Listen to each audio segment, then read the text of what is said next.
Hey, it's Brent with Allcom. Today we are talking about the roles and responsibilities that typically a CIO would have, but in the small and mid-sized market that tends to fall on the CEO or COO or even the CFO in a lot of cases that is managing the IT department. So there's 4 things that we want to cover today. I'm going to jump right in and get started.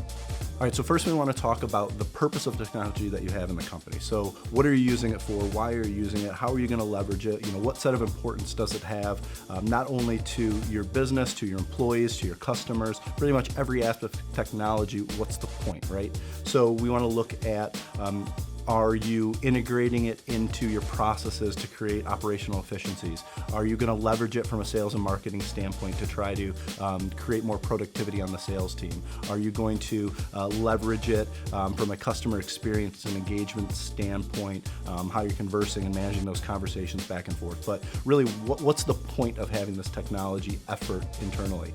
Once you define kind of that point and what you're looking at, what the purpose is, you got to work on convincing the entire team that it's important. You got to convince if you have other stakeholders like shareholders, what's the anticipated results that they're going to see from that. You want to make sure that you're communicating it effectively throughout the company so that your view and your purpose of how you're using technology becomes a part of the culture. And typically what you'll see is you have conversations around what's a culture of innovation look like, what's a culture of change look like, because those are critical components in any technology initiative is how do you understand and manage and implement change, especially from a training standpoint. So first of all, define that purpose and what the point is and get everyone who's a stakeholder and is bought into that idea in an agreement with what that purpose is.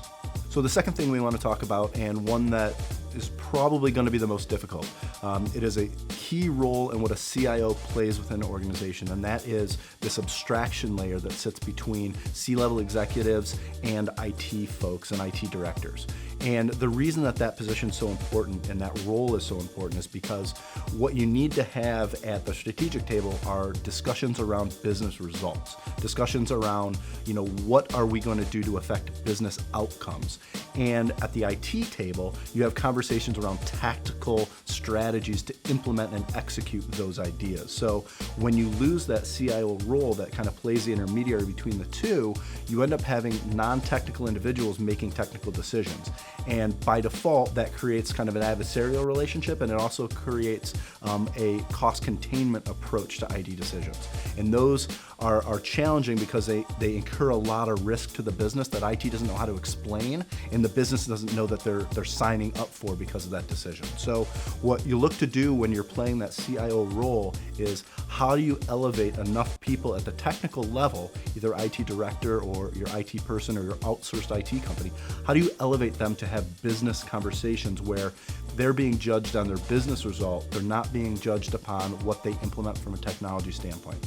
Your CIO role shouldn't ask, what firewalls you're getting, or a C-level, you shouldn't be making that decision. You shouldn't be asking what server you're getting. You shouldn't be asking how much space of something you need. All those are irrelevant to the business outcome.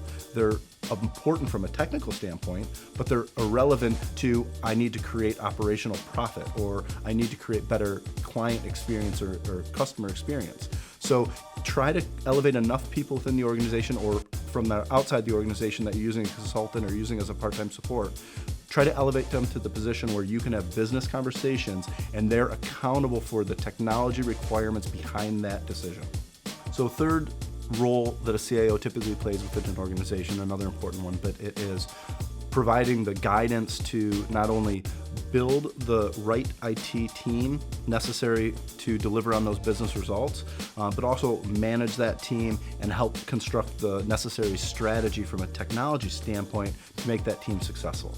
So when you are a non-technical C-level executive, the challenge there is going to be how do you translate the business requirements that you need to be successful from the organization into kind of a technical roadmap for the team members necessary to deliver on that result. So you're going to look to build out your team in a way that has, again, the business resources you need to have the right level of conversation with your technical team, but then you also need the high-level IT resources to be able to implement and execute on those business-level decisions.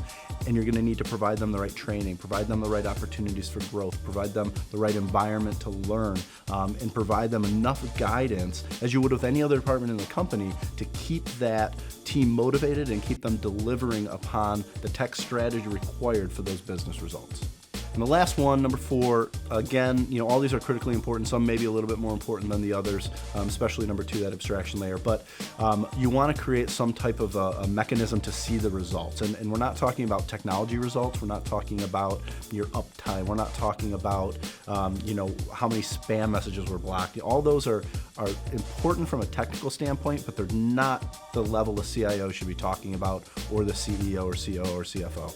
So what you want to do is create key performance indicators that are around the business results that you're expecting. So when we work with our customers, we're looking at, let's set a baseline for employee separation rate or employee churn, right? Now, what have we done from a technology standpoint that we feel will impact our employee experience, and how does that affect our churn?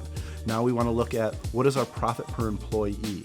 So as we scale and as we grow, if we have a tech strategy that's successful, our profit per employee should go up, because we're making our employees more productive to do their job, and therefore as we scale, we hire less. So you need to create the right framework for reporting against the business results that you're going for, and the business results that your technology purpose was kind of created for, and why you're doing this in the first place. So again, avoid those what we call service level type, which is your SLA metrics, which is how long did it take to answer a support ticket, how long were they talking on the phone for that support ticket.